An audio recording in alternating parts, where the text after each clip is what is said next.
Yo, what's up everyone, OOfro here, and today we are doing Mythbusters. For you guys that do not know what Mythbusters is or how it works, we get a myth from one of you guys in the comment section. We then go into a game, we test out this myth, and we either confirm the myth or we bust the myth. It's always a ton of fun to do, and normally we learn something interesting, so yeah. Of course, there is a new card in the arena, which is the Battle Healer, so we are going to be testing out some myths with her, and at the end we have something special that involves her, so stick around. I really hope you guys enjoy this video. If you do, make sure you guys leave a like. Leaving a like always really helps out the videos, and this actually leads us on to our first myth, which is, if you touch the like button, it will turn blue. So I want you guys all to test this right now. Go down, like the video, see if the like button turns blue, and let me know in the comment if this myth is confirmed or busted. And also while you're down there, if you guys could subscribe, that'd be awesome. And without any further delay, let's hop into this. So the first myth of today is, can a battle healer heal an expo? As you guys know, the battle healer, when she hits, it does a surrounding heal spell, and we're wondering if that can heal buildings like Tesla's, Expo furnaces, Inferno towers, any of them. So what we do is we go into a game, we place down our Expo, we place down a battle healer, and you guys can see the battle healer, she's hitting, but the Expo is not getting healed. So this myth is busted. Really unfortunate. It would have been cool if this actually worked. It would have made her a bit more unique, or more unique than she actually is, but she really is just a walk-in heal spell. Of course, with all the myths, we do test it out more than once, and yeah, no matter how many times you try this, it's never worked, so yes, very unfortunate. This is busted, and let's move on to the next myth, which is, can you trade a card you don't have in Arena 1? So as you guys know, trade tokens are inside the game, and pretty much this lets you trade with your clan mates. You can request cards that you need, and you can trade them for other cards, but what happens if you do not have the card unlocked? So we go on to my Arena 1 account, and you guys can see here I can actually send a trade for any of the cards I currently have, but I cannot request for cards that I do not have. But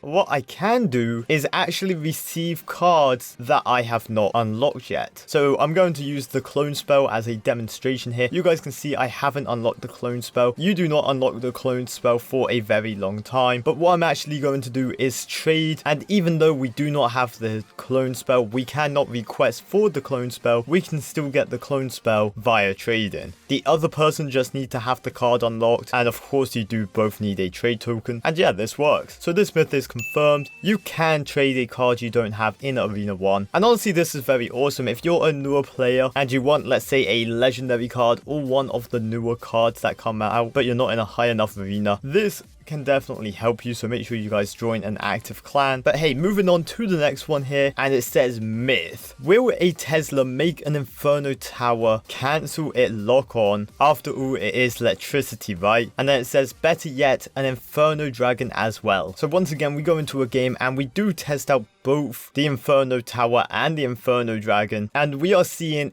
if the Tesla will actually disable an Inferno dragon or Inferno tower. As you guys know, an Inferno tower, it heats up the longer it's locked on to a target. The same with an Inferno dragon. So we are seeing if the Tesla can cancel that effect. So we go into a game, we test this out, and unfortunately it is busted. Although the hidden Tesla is great at taking out Inferno towers and Inferno dragons, it does not cancel the lock on, and therefore it can heat up and actually melt whatever is in its way. Again, this is another one of those things where I feel like it should work like the Electro Wizard. It is electricity after all, so it really should reset the target, but it just doesn't for whatever reason. But nonetheless, a very awesome myth, and let's move on. And moving on to the next one here, and it says, if you go to settings and click on the language that's right below English, an amount of gold will appear on the 3 royal chests in the shop. So you guys can see here I'm on English language right now, and when we go into the shop, the chests look like this. Nothing too special about them, it just tells you what's inside them, the amount of gold you're going to get, and what cards you're going to get. But now when we switch our language, reload the game and go back into the shop, you guys can actually see there's a bit of a different chest layout. I don't know why it's like like this. I can't read the language, but yes, this myth is confirmed. It has a different layout. Like I said, I don't really know why, but this is just a little cool thing you can show your friends. And speaking of cool things you guys can show your friends, this brings us on to our next myth, which is myth.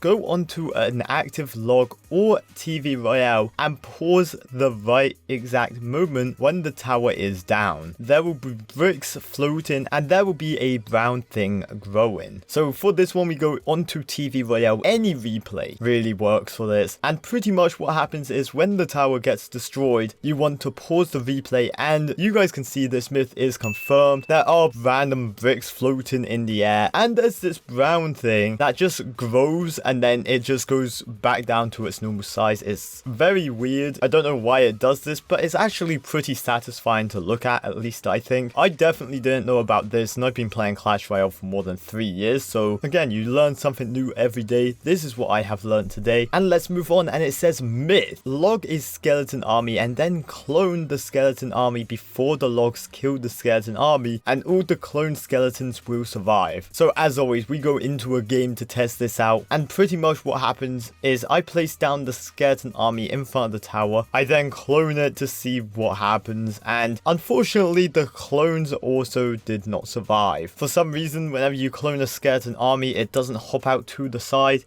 It hops out backwards. And yeah, I tried a different position to the side of the tower instead of in front of the tower, but it had the exact same result. So unfortunately this myth is busted. The skeleton army will not survive if you clone it from a log, but that would have been cool. And yes, let's move on. So like I said at the beginning, there are some cool things you can do with the new battle healer. I'm throwing it in this video because I didn't want to make a dedicated video just to this, but a thing that I wanted to find out personally is what happens if two battle healers meet in the middle of the bridge, because they heal themselves, and if there's no third party damage, then I don't know what happens. So I went into a game to test this out, and pretty much what happens is the battle healers, they just take out each other at the exact same time. It takes forever for them to get taken out, but when they do, they just disappear. And yeah, this is just an interaction, which again I didn't know because it's a new card. And finally, the last thing I want to show you guys that involves the battle healer is mass battle healers. Pretty much me and my friend, we went into a game and we just wanted to see how many battle healers we can get down at once. And yes, I'll fast forward it for you guys, but honestly this gets crazy very quickly. There's a ton of yellow on the screen, and the first time we did this it was crazy enough, but we then decided to do it again and add in a clone spell, and yeah, I am speechless. I don't know exactly how many battle healers we managed to get down, but there were a ton. This was incredibly fun to do, and yo, I'm just going to let this play in the background while I do my outro. So I really hope you guys enjoyed this video of Mythbusters. If you did, make sure you guys leave a like, of course subscribe if you haven't already. If you have any of your own myths, let me know them in the comment section and you may be featured in a future video. But yo, as always, make sure you guys take care, brush your hair, and peace out. Woo!